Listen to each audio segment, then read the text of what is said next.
એક બાપા મને કહેતા હતા કે વડીલો 3 જોડી લુગડામાં થીગડા મારી મારી મરી ગયા.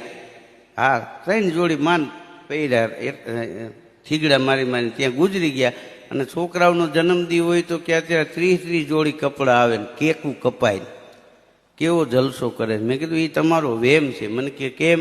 મેં કીધું ગુજરી ગયા ઈવડ્યા જ પાછા અહીંયા અવતાર લઈને આવ્યો હોય કોને ખબર કે આ વખતે કામ કરવું જ નથી, ભલે 2 એકર કાઢી નાખવું પડે, બાકી જલસો જ મારવો પછી શું એમ.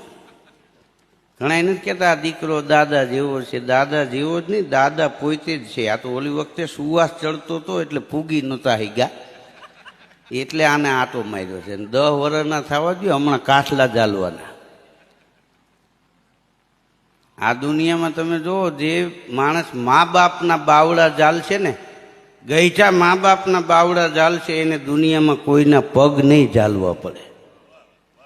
હા, અને તમે સેવા કરી હોય તો તમારા છોકરા સેવા કરે એવું રાખજો. આ બાયુમાં એવું છે, જેને એની હાહુની સેવા કરી હોય ને એની વહુ જ એની સેવા કરે. બાકી દુઃખી કર્યો હોય નક્કી રાખજો, વાવાઝોડા હાલ્યા આવે લગભગ પૂગવામાં છે. હા, બાયુ બતાવીને તમે જો શ્રવણ જેવા દીકરા જોઈ છે, શ્રવણ જેવો પતિ નથી જોતો. આ તકલીફ છે.